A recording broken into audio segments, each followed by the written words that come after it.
chegando Vera Magalhães para participar aqui do Jornal da Manhã.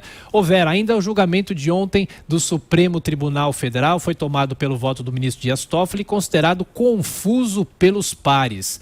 Afinal, Vera, o que o presidente do Supremo decidiu nessa reunião de ontem, nesse julgamento de ontem, que continua hoje, hein, Vera? Vou repetir para você a resposta que o ministro Edson Fachin deu quando questionado sobre isso. Tiago, me faz uma pergunta mais fácil. Olha, o voto foi muito confuso. Toffoli usou a manhã inteira, a tarde inteira, para explicar o que ele quis com aquela liminar que acabou, na prática, assustando mais de 900 investigações em todo o país que tinham como base dados compartilhados pelo então COAF e pela Receita Federal. Ele começou no terreno ali quase da ficção, dizendo que o caso não tinha nada a ver com o senador Flávio Bolsonaro, quando a liminar foi concedida num pedido do Flávio Bolsonaro, depois reiterada em outra liminar do ministro Gilmar Mendes, também a pedido do Flávio Bolsonaro, que deixou ainda mais explícito que era para paralisar tudo referente àquele caso, até que se julgasse o mérito. Portanto, não deu para entender o que Toffoli quis dizer quando acusou a imprensa de fake news ao dizer que a liminar beneficiava Flávio Bolsonaro. E, além disso, ele disse que a decisão dele não era para assustar todos os casos do país, que a imprensa fez terrorismo e que a justiça entendeu errado. Gozado, ele levou de julho até ontem para explicar isso, quando poderia ter feito no dia seguinte. Olha, pessoal, não é para paralisar todos os casos. Vocês entenderam a minha liminar errado. Ele poderia fazer isso. Teve inúmeras oportunidades para fazer isso. Nós o entrevistamos, inclusive eu o entrevistei no 3 em 1, perguntei sobre isso, mas parou tudo, não sei o quê. E ele falou, nós vamos discutir o mérito. Não falou que tinha esse entendimento errôneo na ocasião. Então, um voto muito estranho, na defensiva. Ele recuou visivelmente em relação à liminar que havia concedido, porque agora ele fala em limitar os compartilhamentos, mas dá a entender que não vai limitar todos. Outros ministros apontaram que a liminar dele feria, inclusive, uma decisão que o próprio Supremo já tomou numa ação declaratória de inconstitucionalidade lá atrás sobre a questão da Receita. Isso já foi arbitrado. Então, ao estender o seu entendimento sobre o COAF também à Receita Federal, Toffoli acabou por contrariar uma decisão que o Pleno do Supremo já tomou. De que sim, a Receita pode compartilhar e tem, inclusive, uma lei complementar aprovada no governo Fernando Henrique Cardoso que disciplina como pode compartilhar os seus dados. Vejam, a unidade de fiscalização de informação financeira e a Receita são órgãos de controle, eles não são órgãos de investigação.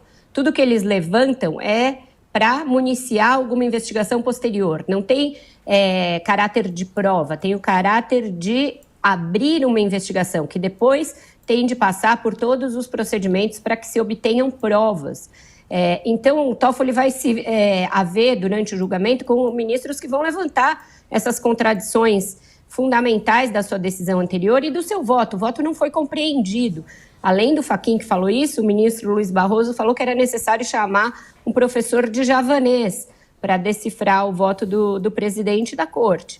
E mesmo no final do julgamento, os ministros falaram, mas ministro, afinal, o que o senhor decidiu? Porque não ficava claro o que poderia ser compartilhado sem autorização judicial, o que requer autorização judicial no entendimento dele e que tipo de dados passam a ser protegidos, como vai ser necessário proceder para que haja esse compartilhamento. Então, são muitas as questões ainda a serem definidas. Eu não duvido que ele hoje reabra a sessão, ainda explicando o voto de ontem, o que deve atrasar ainda mais os trabalhos. Ô Vera, e o que esperar do julgamento sobre compartilhamento de dados de órgãos de controle, que continua hoje? Pois é, Kalina, então, ele vai tentar decifrar o voto javanês dele para os demais colegas e aí eles vão passar a votar.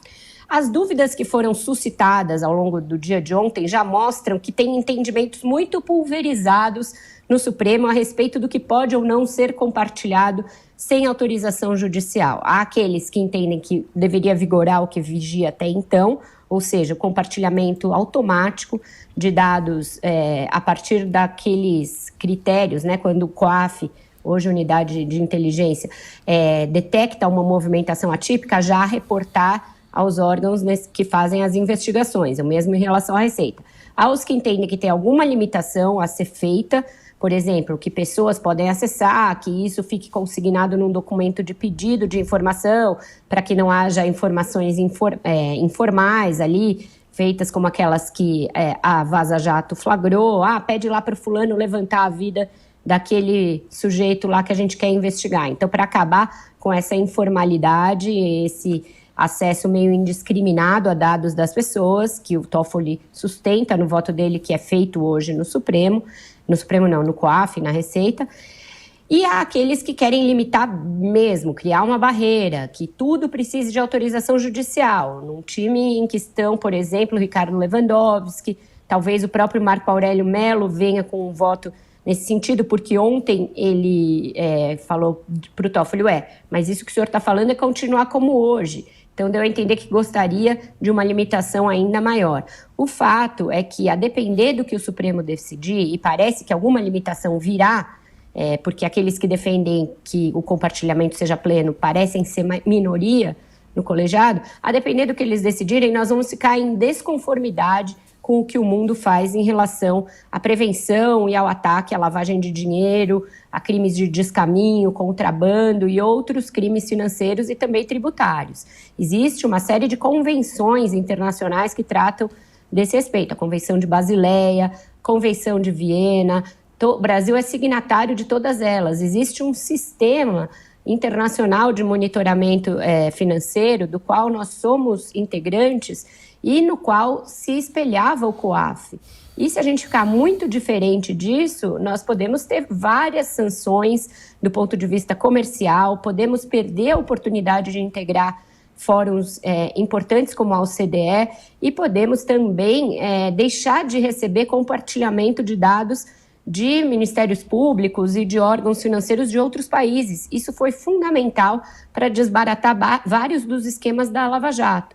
Então, era importante os ministros pensarem muito bem no que eles estão fazendo. Tem uma reportagem hoje do UOL sobre o PCC que mostra o sistema de rápida cartelização dessa facção criminosa e mostra que, para eles atingirem o status de uma máfia internacional, o que está faltando é justamente aprimorar os seus mecanismos de lavagem de dinheiro. Se a gente abrir uma avenida legal e judicial para que os crimes de lavagem de dinheiro não sejam reportados e não sejam investigados em tempo hábil, a gente pode estar favorecendo que essas facções criminosas virem máfias, virem cartéis, além da questão do crime de corrupção. Além disso, tem todo esse outro crime organizado que diz respeito a tráfico, diz respeito a questões de contrabando e descaminho, que os ministros não podem ignorar apenas porque tem alguma birra de que o Ministério Público olhou o dado de um, de outro, olhou o dado dos cônjuges de um e de outro.